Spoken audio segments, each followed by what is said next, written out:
We're going to go ahead and get started. Thank you for being here. We're going to start the study session. First item is called to order and then roll call.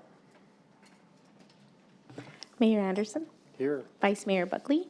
Here. Councilmember Buckland. Here. Councilmember Bongiovanni. Here. Councilmember Kaprowski. Here. Councilmember Torgerson. Here. A quorum is present.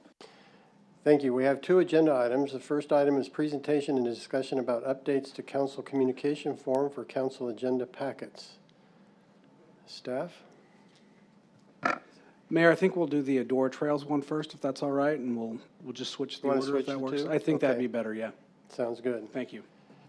Presentation and discussion related to livestock in and around the Adora Trails neighborhood. Thank you all for being here. We'll ask the staff to do a presentation.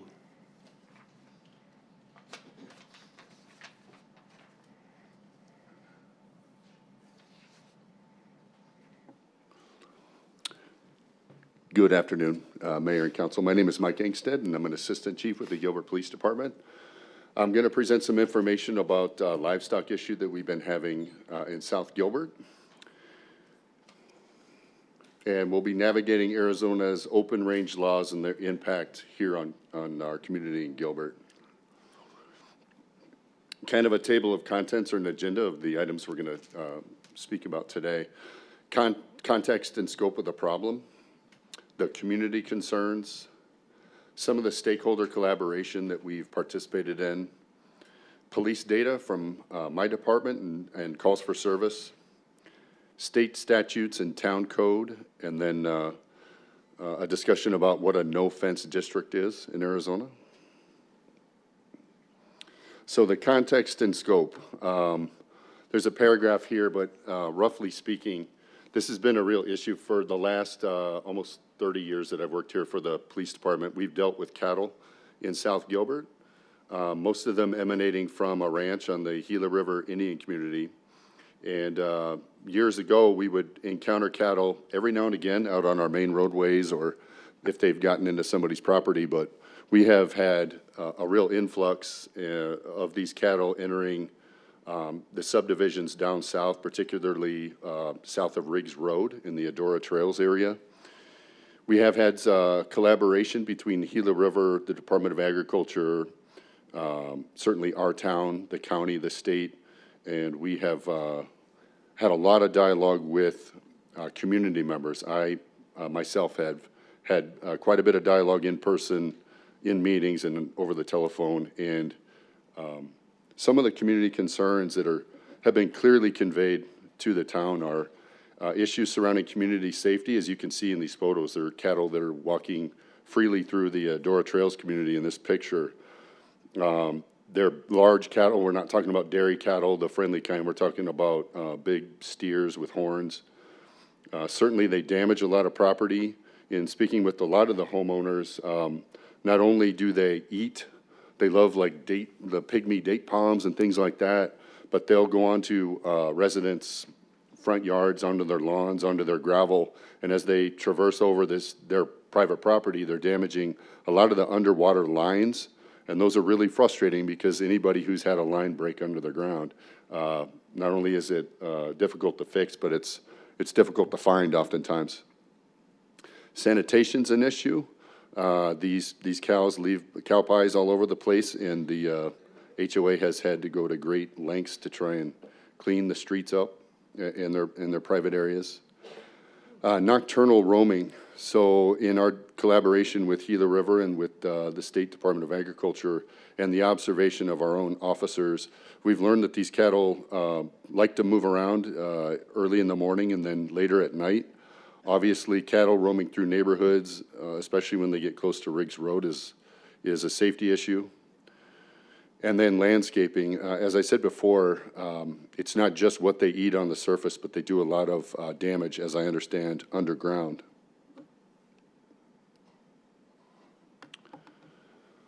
So a quick discussion about stakeholder collaboration in cattle management and our progress since 2023. The town of Gilbert has engaged in meetings with the Gila River Indian community. I have personally met with representatives from Gila River down on the reservation to discuss this issue. the Department of Agriculture, and to the extent that we've had contact and meetings with them. There's even a rep here tonight from the Department of Agriculture. We really, really appreciate the cooperation of both of those agencies. Maricopa County, and of course, the residents and HOA of Adora Trails to discuss solutions. And this has really been a pretty tough nut to crack in this case. I can tell you that most of the things that I deal with as a police employee normally are either solved through cooperation or civil or criminal enforcement. This one is difficult because in terms of enforcement, we're very limited, and we'll speak to that here in a minute. But coordinating with Gila River Police Department to address trespassing and ensure proper fence maintenance. At the south side, or the south portion of Adora Trails, it abuts right up to the Gila River Indian community. There is a fence that is maintained by the Gila River Indian community, specifically their police department. For the residents of Adora Trails, you probably noticed an influx of big white police trucks. The Gila River Police Department considers those rangers. Those rangers have a multitude of duties. Some of them are to protect archaeological sites and wildlife, but they also go out and actually maintain fences. In terms of speaking with the Gila River Police Department, that fence that you see there behind Adora Trails is primarily to keep trespassers from entering their property, but it does attempt on some level to try and keep cattle from crossing into Gilbert. Unfortunately, what we have all witnessed down there is these cattle are persistent. If they spot any anomaly in that barbed wire fence maintained by Gila River, they exploit that and make it through the fence and end up ultimately in our community.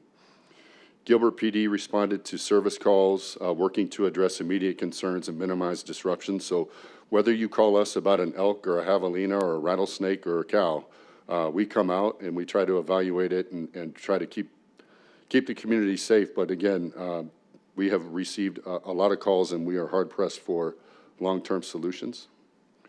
The Department of Agriculture seized cattle, and part of their function under Title III of our Arizona laws allows them to temporarily seize cattle to inspect them. Part of it is to make sure that the food supply in Arizona is safe.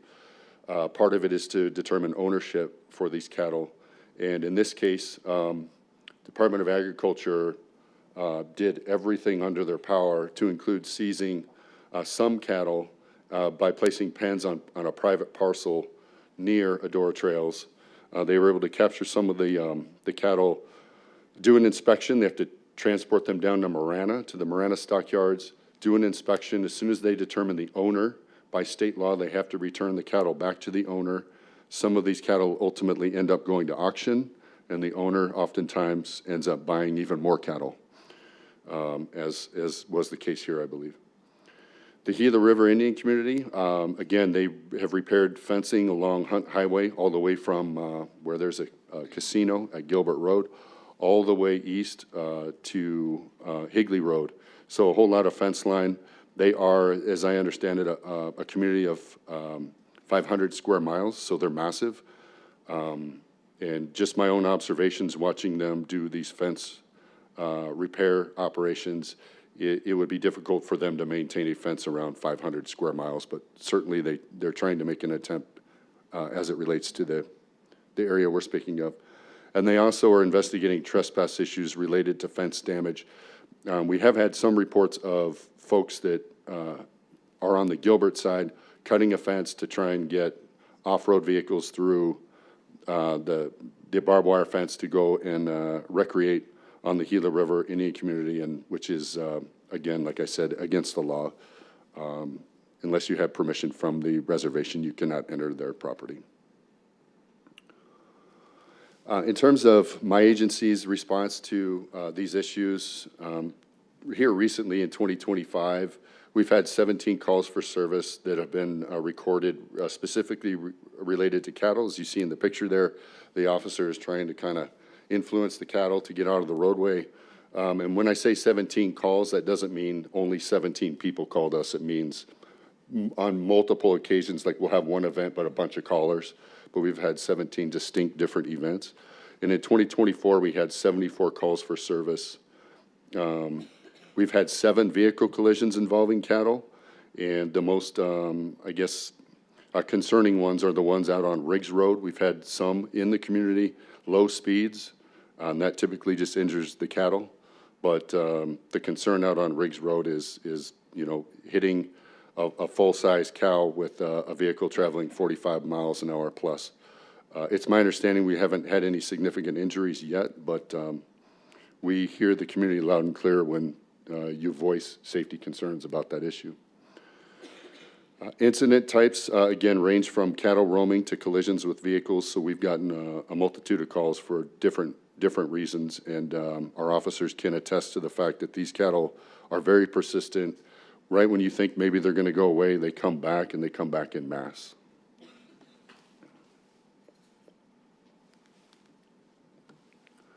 Mayor and Council, I'll speak to the law where we're dealing with the confluence of town ordinances and state statutes with our town code, and then as Chief Angstead talked about, the extra layer of having a sovereign nation on that southern border. So the town of Gilbert, in that bottom left that you see, the town has an at-large ordinance, meaning livestock are prohibited from roaming at large within the incorporated area of the town. And so while Gilbert has local ordinances designed to protect against livestock, the difficulty here is these livestock are originating from a sovereign nation. And so Chief Angstead has a good example of like real life. Chief, do you mind talking about your noise example, and then I'll talk more about that? Yes, so Mayor and Council, we dealt with a similar issue, and sometimes it's easier if we put it in a slightly different context. At least it makes more sense to me. We dealt with along Baseline Road near Greenfield. We dealt with a business, a nightclub, restaurant that had live music. It was on the Mesa side. It was north of Baseline Road. And they would play music, live music till 11:30 midnight. We would get complaints from residents on the Gilbert side, south of Baseline, and they would call us and say, hey, you have a noise ordinance and this business is in violation. I can't hear myself think. It's so loud and it's so late at night. We would go out there and verify that indeed this appears to be a violation of our municipal code. We tried the nice way, hey, can you please turn down the music? They would stop and then turn it back on, kind of a thing. Eventually, we took the enforcement route and cited the management of this restaurant. What we learned when we entered the judicial branch of government, we went to court, is that one of the first things that a brand new police officer learns is you have to establish jurisdiction.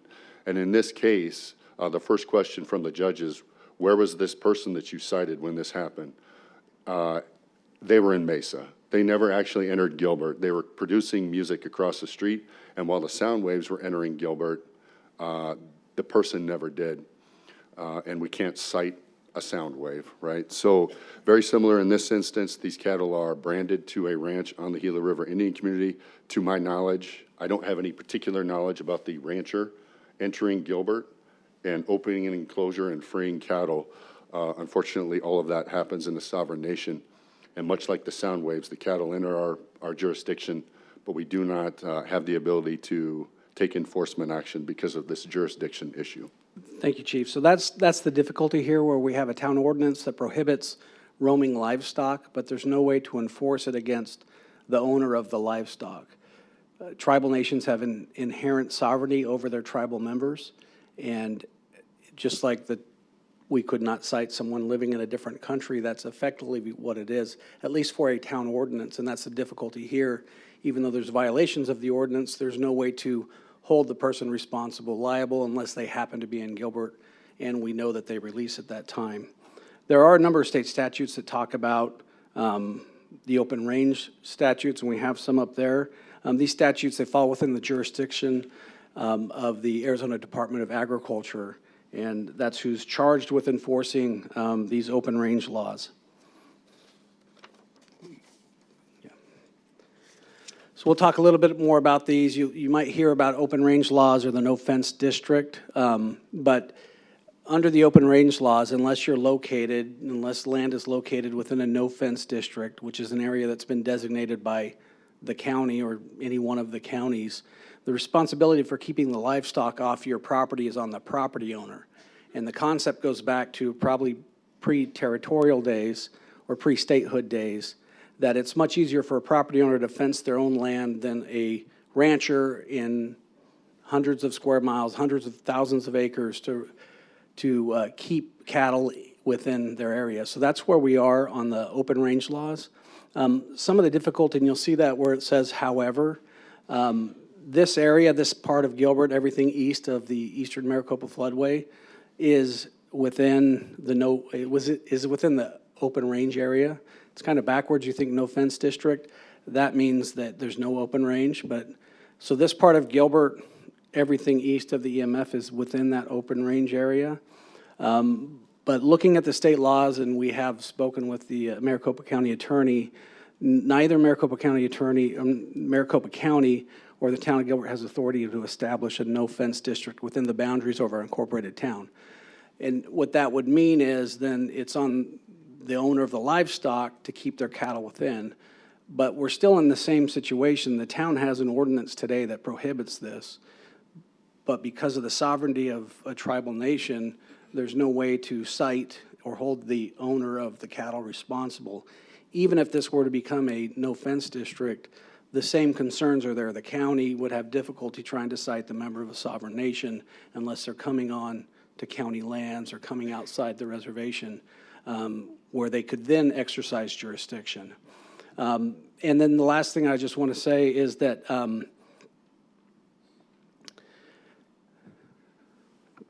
there we go. Sorry, I lost my place on this.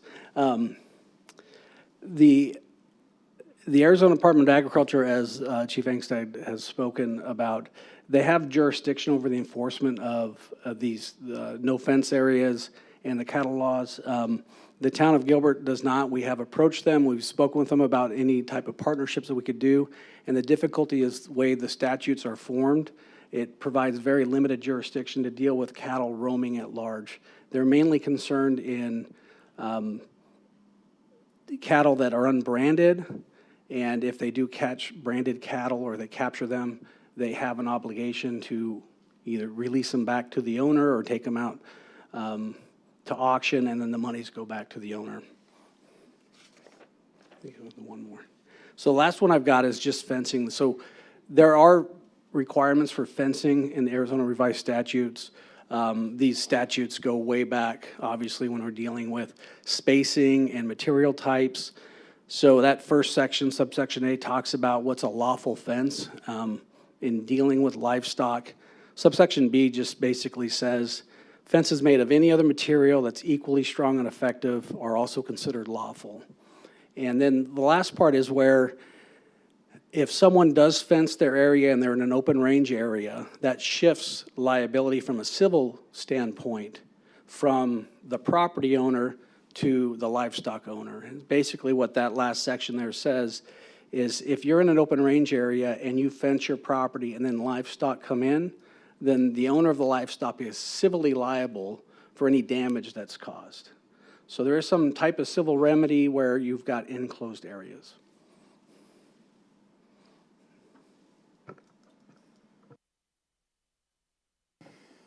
Excuse me, just to summarize and kind of wrap this up, the town does understand and shares the same safety concerns related to the presence of livestock, and we have taken significant steps to address the issue.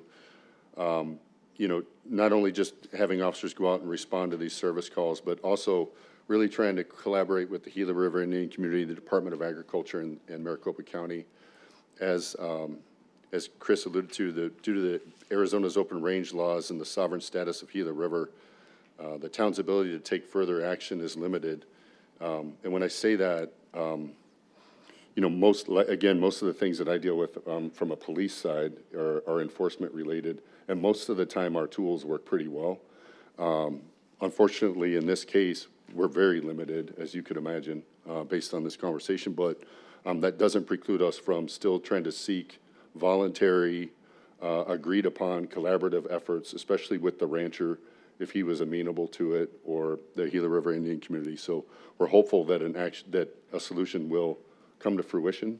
Just don't have that from a police standpoint tonight. The town is ready to work with neighborhood to expedite fencing permits, and will continue collaborating with residents and key partners on solutions.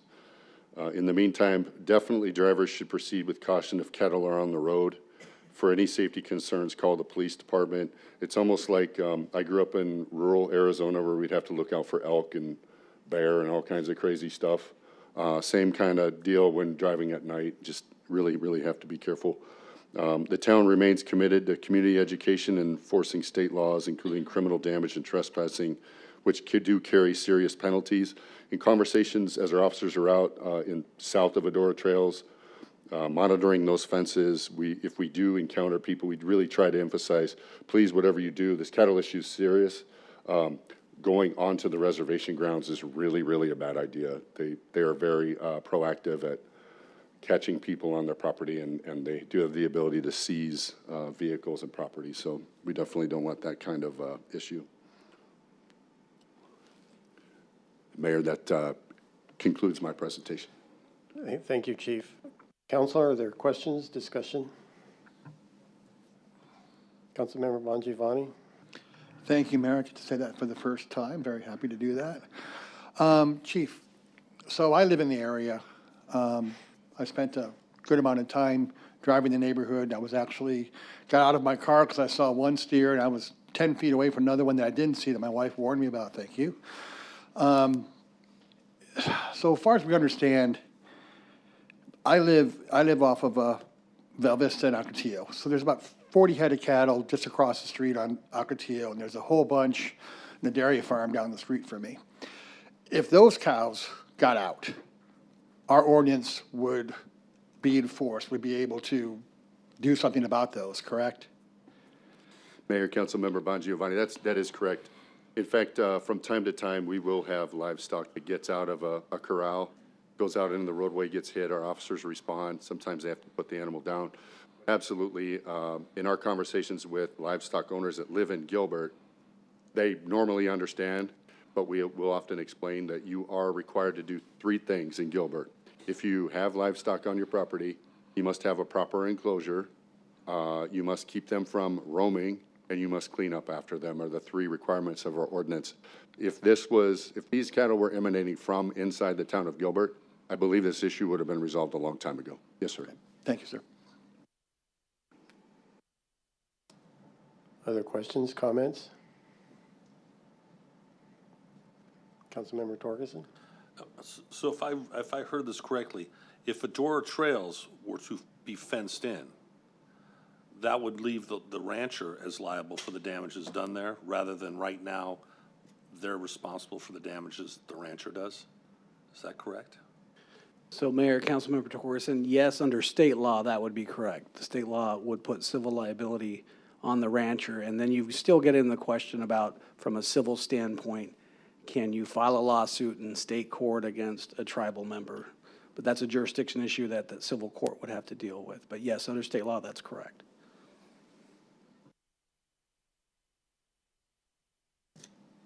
Councilmember Kaprowski?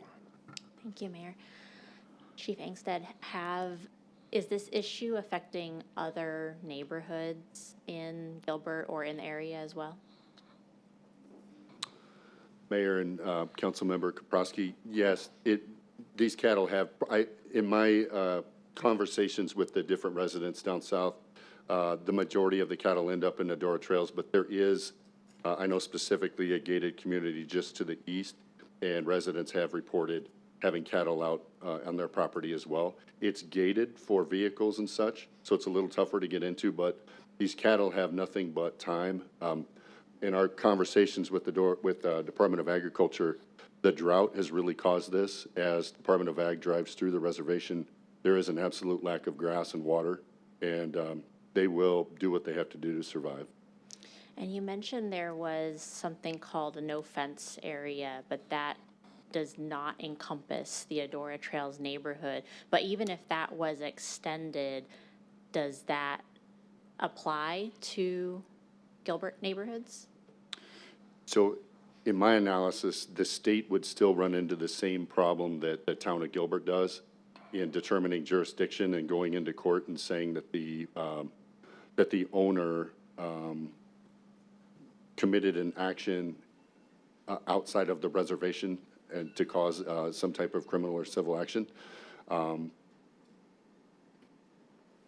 That would be my best guess on that without, I'd probably have to refer to the Department of Ag for specifics, but that would be my guess. Thank you. Councilmember Prowski, if I could also add that the way the statutes, the no-fence district statutes are crafted, that the county, even the county board of supervisors, were to say, hey, everything east of that eastern Maricopa floodway, go through the process to create a no-fence district. That would only apply to unincorporated areas. They cannot create a no-fence district within an incorporated community. So that portion of Gilbert, Queen Creek, any portion of the county there that's been incorporated would not be encompassed in that under state law. Thank you. Councilmember Bongiovanni. Thank you, Mayor. Patrick or Chris or Chief, I understand there's been some movement in the last couple of days. Can someone speak about that? Mayor, Councilmember Bongiovanni, are you referring to the fence that Adora Trails is looking at constructing? Yes. Yeah, so we've had, myself, Kyle Mures, I've had discussions with Dawn from the HOA handling Adora Trails, and they are looking at, my understanding, constructing a wrought iron fence to seal up the areas, I believe, on the eastern, southern portions of Adora Trails. And Kyle has personally spoken with them, letting them know as soon as we receive that, we will fast track that permit and get it back out the door so they can begin work. Thank you.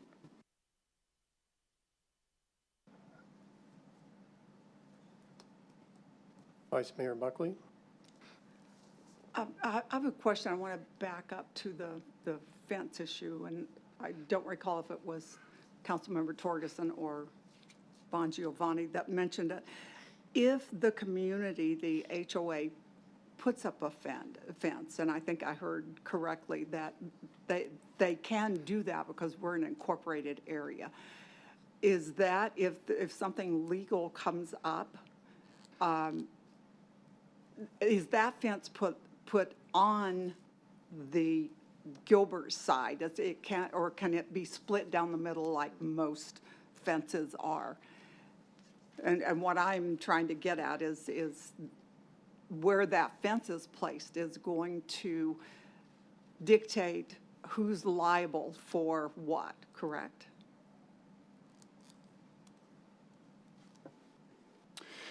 Yeah, so my understanding would be if a community, any community decided to put a fence up on their own property, I don't think we would stand in the way of that, especially in this circumstance. But in terms of the law that Chris read earlier, it seems to indicate that the owner of the fence could take civil action against a rancher if the cattle penetrated that fence and caused damage, because at that point, that resident or that community has done their part to erect a fence to keep the cattle out. Okay, so would they, but since the reservation is a sovereign nation, can they still file against them? So, I don't want to cut you off. Councilmember Buckley, I'm not quite sure the answer. We're talking about civil liability versus like a violation of a town code or a state law. And so you could certainly file in state court. The question will be service of process. Could you serve someone that's, in a sovereign nation? And I'm not sure the answer on that. The state statute would certainly allow that to happen, and the question will be whether the court will accept jurisdiction over a defendant in this case that's a member of a sovereign nation and never entered, never left, the confines of the nation. Okay, what I'm thinking is if they come in, they damage the fence that was put up by the residents.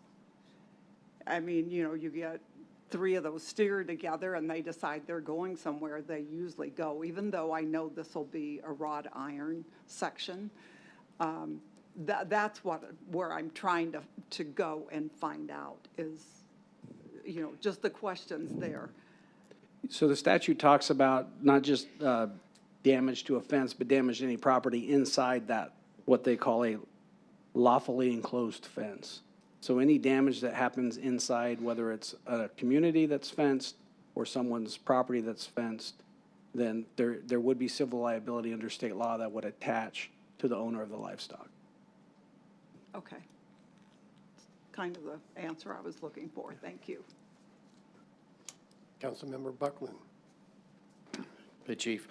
So if the rancher is not cooperating with any negotiations, and if I understood you correctly, going so far as to possibly using Department of Agriculture to auction off their cattle and buy more, so going back to my police days, we had certain animals at-large laws with punitive actions. Does the tribe have any laws on the books regarding at-large, for their animals, particularly in this case for livestock, where they can help us in enforcing some laws against that rancher? I'm not an expert in the tribal law down there or what local codes they have. In our conversations with the Gila River Police Department, they seem to be under the understanding that this rancher is not breaking any laws. In fact, he's doing exactly what the Arizona law prescribes in terms of open range. So I did not get the feeling that they had concerns about any laws being broken down there. Councilmember Lyons. This question is for our town manager. Am I understanding correctly that the HOA is looking at putting a fence in? You said a wrought iron fence, is that correct? That is my understanding, yes. Is there a way, if they do move forward with that, we could potentially expedite the permitting process and waive the fees to kind of help them get this moved along? In regards to waiving the fees, I don't have that authority, but we will absolutely make this permit. We'll get it pushed out the door the second we received it. Okay, who would have the ability to waive the fees? Would that be us or? Yeah, mayor and council would have that authority. I don't think they want to wait that long. Councilmember Torgerson. When we were discussing things the other night, there was something about when cattle had to be herded, taken in, there was a reasonable fee for checking them out, storage, that kind of thing. Am I correct on that? Yes, Mayor and Councilmember Torgerson, that is correct. So Title III of Arizona state law, with regard to the Department of Agriculture, they can cowboy cattle, they can wrangle them, and they can inspect them for a number of reasons. Again, it has to do with food supply, safety, and ownership. But when they do and they transport and haul the cattle to the stockyards, closest one being Marana, the rancher ultimately ends up having to pay for the hay, for the care of the animal, just like we would a dog if it was at large. So there are some nominal fees, but the entire statute is set up for the success of the rancher, quite frankly, to guarantee the food supply. So it's very minimal. In fact, the Department of Agriculture can't charge for the labor that it took to cowboy all the cattle to the stockyard. And then by extension, it couldn't take, let's say, if you were awarded damages, it couldn't tag that to the weight of the animal during slaughter. There's nothing under state statute that would indicate so, no, sir. Assistant Chief Angstead, maybe we have a representative from the Department of Agriculture here tonight. Maybe we can have him come and explain in more detail to the mayor and council of how the law currently works and the limits of their authority. Absolutely. My name is Ed Morales. I'm a lieutenant in the Department of Agriculture and the Animal Services Division. Specifically, I'm the Central Region Supervisor for livestock officers. Everything has been pretty accurate. It's not very accurate in terms of the understanding of the laws and the difficulties of enforcing that because of that jurisdictional boundary. I don't know if there's any specific questions that have gone unanswered that I could answer, but if there are, I'm willing to do that. Councilmember Bongiovanni, you have? Mine's for chief, I'm sorry. You have one for the chief? Yeah, for the chief, yeah. Does anybody have any questions? Thank you.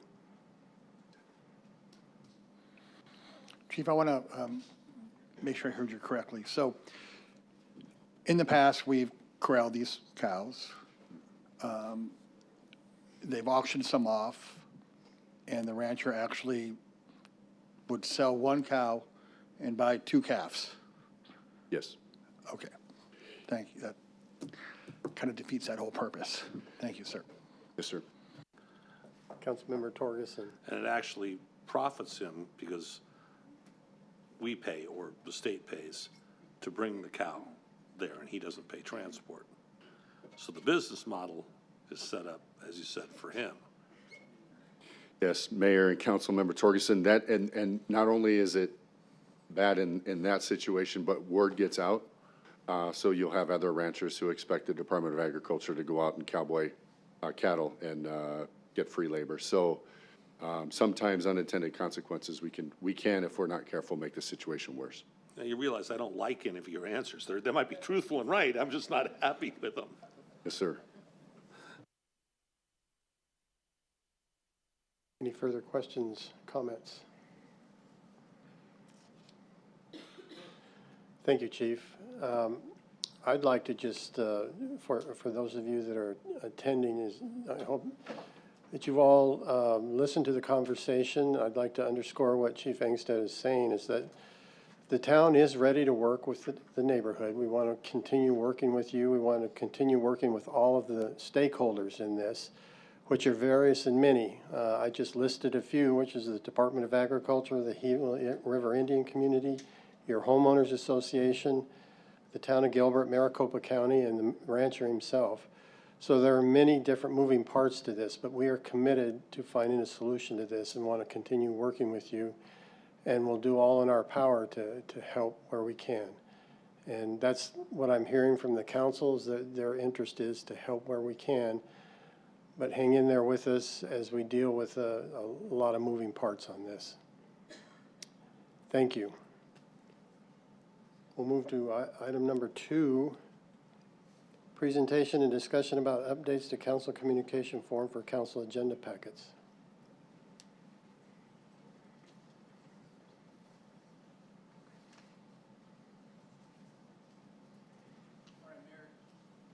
Mayor and Council, this is just a quick update. We've made a change to your council communication. You may have noticed it. And then we're also going to talk about phase approvals, which is a new option that will show up on these agenda items. So just want to explain the law when it comes to purchasing and procurement. So all expenditures of public funds, regardless of the source or whether it was made directly or indirectly, they're subject to our town purchasing code. This section is there. We obviously have a purchasing manager, Jim Campion, who oversees staff and works with each department in ensuring every department complies with our purchasing code with any types of purchase. There are different thresholds depending on who has authority to purchase certain items. Sometimes it's a director, a department director, and past a certain threshold, it'll go to Jim Campion. Then obviously the council, a higher threshold above $100,000 comes to council for your consideration. There's also Title 34, which deals with procurement, and that's dealing with construction projects. And then there's federal procurement requirements as well when we have federal monies involved. So this is just a quick summary of what the formal purchase procedure is. When the town is going out to acquire widgets, there's a process. The department will work with our purchasing department and go through these different criteria, publish an RFP, request for proposal, get those back. There'll be an evaluation committee, a selection will be made, award will be made, and contract approval. Sometimes that comes to the council if it's above the threshold. If not, it's done internally under our code. And then there are some exceptions to the town procurement code. Like I said, one is construction contracts. That falls under Title 34. There's still procurement requirements. They're just different than what the code requires. There's cooperative contracts, sole source contracts, emergency procurements, and then professional services agreements, intergovernmental agreements, and these facility relocation agreements. So here's where we are and why we're doing this. So I've been working with legal and purchasing, been working together, and we came up with the concept and sat down with the manager's office about adding a new section into the council communication for each agenda item that's coming before the council. Anything dealing with acquisition, purchase of services, purchase of any tangible goods. So the purpose here is to ensure transparency, compliance, and accountability with the purchasing requirements. We're doing this because we want to make sure it's easy for the council to see how this item that you're about to consider or potentially approve has been procured. We want to make sure you understand that we followed the procurement code and what that method was. And we want to make sure as well that there's sure fair and equitable treatment of everyone that wants to do business with the town. Everyone has the fair opportunity to compete for the businesses and the service and the contracts that the town awards, and also have the open and transparent competition. So this is kind of what you see down there is kind of the threshold that our procurement process is set up for. Those are the questions that they ask to make sure that we have fair, competitive process, it's open to everyone, and that the procurement code is complied with. So what we've added in the council communication for each item that's dealing with the purchase of a good or service, now you'll see a new section. And this is the general information that will show up when a staff member starts to enter an item in the agenda manager before the packet is created. There's a form. They start to fill in that information, right? The motion information, the subject, what it's about, what the discussion part, the background. There's this new section that's right before the finance section that talks about the purchase information. So there, the department's going to need to identify the procurement type, how this was procured, what code did you apply with, and some examples: request for proposal, invitation for bids. There we go. Request for qualifications, cooperative purchase contracts. And then the contract term, we put that in there. When you read these packets, you can dig down deep and see what the contract term is. We're adding there to make it easy for the council to see how long the contract is that you're approving. And then the purchase was reviewed by theirs, where the purchasing manager or one of Jim's employees will say, hey, I verified this, this is correct. So I put an example here. This is actually one of the items on your council agenda tonight. It's the acquisition of SHA International to provide Grammarly. So I just pulled this out of the council agenda packet. I don't know if you noticed that, but this is what this new section looks like. Some of the items, most of the items, I went back looking through the packet for tonight's agenda. Most of them don't have this purchase information in there, and that's because they were entered a few weeks ago before we made this change to the form. So going forward, any item, any council communication is going to have that purchase information section there, and you can see what it says: procurement type, contract term, and then fiscal impact, like's always been there. The budget does that side. So just wanted to bring that to your attention. No direction needed. More of an FYI. You're going to see this change going forward, and we hope it will help the council understand the compliance with each item that you're looking at for procurement terms and the length of the contract. So any questions on that section? Okay, we'll move on. So real quick, we got just a couple more slides. We've had conversations about change orders. There are times when staff is bringing something to council and it's been called a change order. You'll see in the council communication, it's called a change order when it's actually not a change order. So there's the definition in our code of what a change order is. You're changing the scope, quantity, time for performance. So there are change orders that happen. They happen for various reasons. And at times when change orders happen, they've got to come back to council for council approval. But there's also, in certain types of contracts, and mainly construction contracts for CMAR contracts, construction manager at risk contracts, these contracts were set up from the beginning to operate in multiple phases. So you'll have your GMP 1, your guaranteed maximum price 1. The council will approve the contract. You'll approve the entire project, but then the phases are going to come before the council. So the first phase may be for X amount of dollars, and then a year and a half later, you come back to do the second phase, and the council will have to approve the second phase. So internally in our system, we've called it a change order because we had no other drop-down category to call it. So we've added a new category for those type of contracts where they're not change orders. They're going to be called phase approvals. So we just want to bring this to your attention when you start to see phase approvals. Again, for most of the time, these are going to be construction type contracts that are in multiple phases over a long term. We're not going to call them change orders because that's not what they are. They'll be called phase approvals. And so this is just a picture. I don't know if you can't see it, but this is the drop-down menu when somebody is entering an item into Agenda Manager, when staff is entering an item, we would like council to approve the second phase of this project. Instead of now saying change order, there's now a new drop-down that's going to say phase approval. Again, an FYI to council, you'll start seeing that language on the appropriate type of contracts when they're coming before the council. And again, the idea here is for transparency, openness, and to help the council understand when we have change orders, they're actually change orders, and phase approvals that are not change orders, we don't want to be misclassified like they have been. So any questions on that? Okay, that's it. Thank you.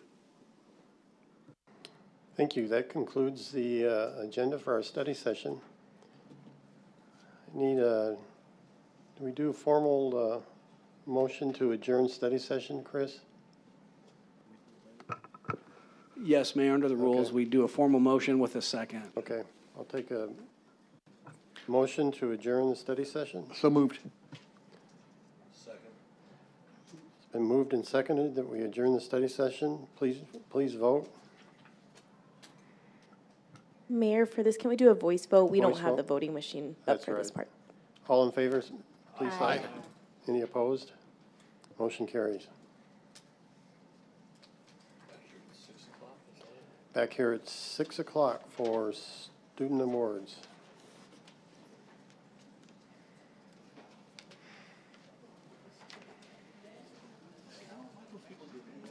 Okay, can I have your? Here it is, Bobby.